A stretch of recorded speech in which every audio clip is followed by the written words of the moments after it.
Kembali bersama Bang Rizal Ramli dalam DBS To The Point. Bang Rizal, saya ingat ketika Anda menggagas soal revaluasi aset BUMN.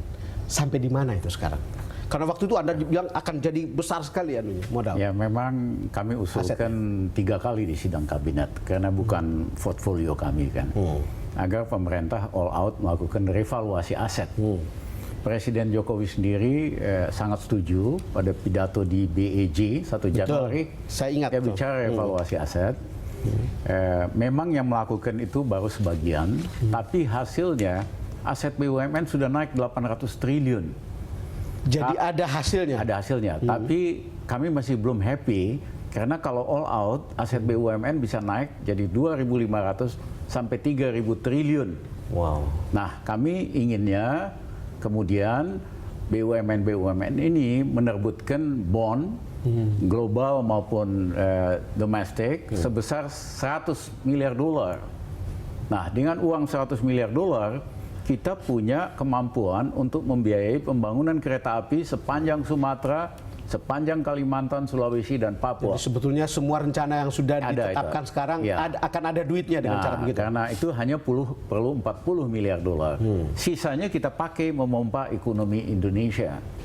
Nah, sayangnya masih belum all out betul, tapi kemarin Presiden di sidang kabinet terbatas meminta agar supaya ide revaluasi ini dilanjutkan, diteruskan.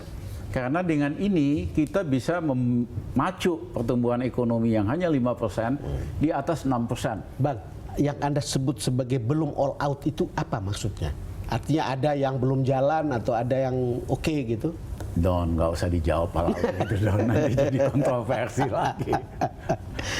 Bang, itu ketika Anda menjadi Menko Maritim, lalu kemudian Anda keluarkan kebijakan bebas visa.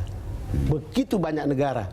Dan hampir Israel juga bisa dapat waktu itu, tapi Anda koreksi bukan? Yes. Tapi yang ingin saya tanyakan adalah dampak dari kebijakan bebas visa ini. Don, kita ingin meningkatkan turisme.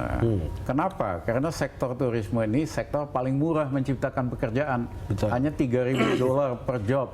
Yang lain itu 50.000 dolar, 100.000 manufacturing. Betul. Nah, strateginya apa? Yang pertama adalah saya pelajari kenapa setiap tahun ada Departemen Pariwisata, budgetnya ada, kok yang berkembang cuma Bali. Betul. Ternyata setelah kami pelajari, uang anggaran itu dibagi ke 80 lokasi, sehingga kecil-kecil nggak ada dampaknya. Jadi begitu kami tahu ini, kan jadi 10 kan? Hanya 10 tujuan wisata utama di luar Bali. Betul. Sehingga kita punya uang untuk bangun infrastruktur, bangun pelabuhan, bangun marina. Dan kalau 10 ini terbang, dia akan membawa daerah yang lain. Jadi penggantian strategi. Strategi yang kedua, kita kasih bebas visa ke 163 negara. Memang ada yang protes lah dari dalam sendiri. Jangan gitu dong. Kita kasih bebas visa sama mereka, mereka juga kasih bebas visa sama saya. Saya katakan, saya mohon maaf, saya malah terima kasih mereka nggak kasih bebas visa. Karena kemudian kalau banyak orang pergi. Orang Indonesia keluyuran semua di luar negeri, kita bukan dapat divisa, kita negatif divisa.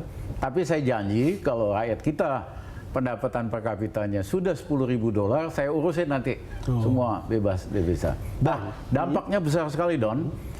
Misalnya delegasi bisnis dari Jepang biasanya hanya 100-200 orang, yang datang 1.300. Dari Belgium biasanya 50, yang datang 300. Karena mudah sekali datang ke Indonesia. Yang ketiga, kami bikin permudah untuk kapal cruise dan yacht masuk, supaya kekayaan alam kita di dalam turisme maritim ini kan tinggi sekali. Bang Rizal, kan tadi kan Anda kalau jelaskan tol laut itu dalam 6 bulan ini hasilnya sudah nyata.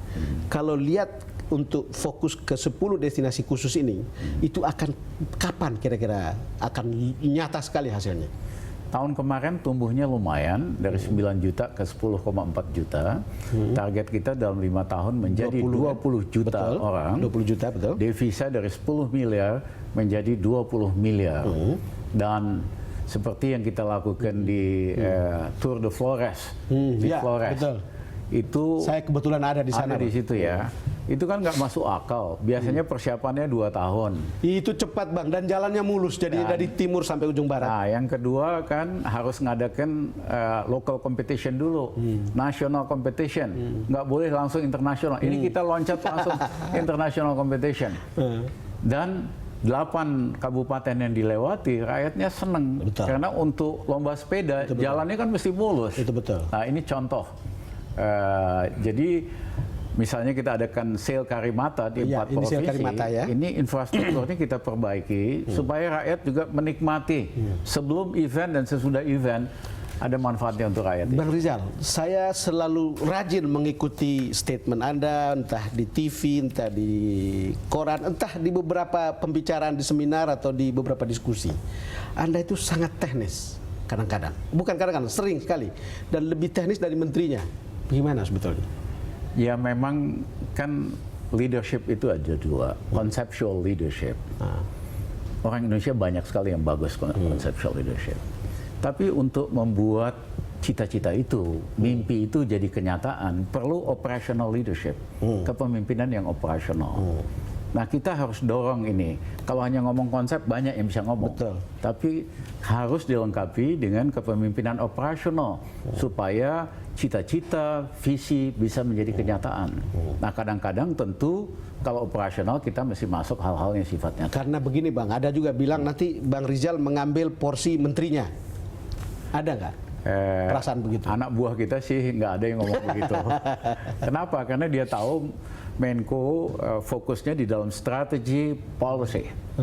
Operasional itu serahkan kepada Departemen Teknis. Bang, sampai-sampai ada yang bilang Bang Rizal ada banyak panggung, ada banyak pembicaraan seperti ini, ada banyak program, ada banyak lompatan, dikapitalisasi untuk panggung 2019. Gimana Bang? Kalau Don kenal Rizal Ramli, di dalam sama di luar pemerintahan kita tetap ingin mengubah. Kalau itu saya kenal baik. Waktu mahasiswa kita memperjuangkan dan terjadi wajib belajar 6 tahun sehingga 7 juta anak yang nggak bisa masuk SD bisa masuk SD. Waktu kami di luar oposisi bergabung bersama serikat pekerja untuk mendorong sistem jaminan sosial nasional, berhasil.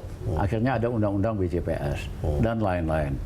Jadi dimanapun kita berada, apalagi di kekuasaan, kita harus gunakan kekuasaan itu untuk mengubah Indonesia lebih baik. Ya, nggak pentinglah soal-soal lain. Kemampuan untuk mengubah, membuat Indonesia lebih baik, Don, itu jauh lebih penting. Bang Rizal, terima kasih sudah datang ke DBS To The Point. Terima kasih, Don. Pemirsa, demikian perbincangan saya dengan Menko Maritim dan Sumber Daya Rizal Ramli. Terima kasih karena Anda sudah bersama kami dan sampai jumpa lagi dalam TBS To The Point episode berikutnya.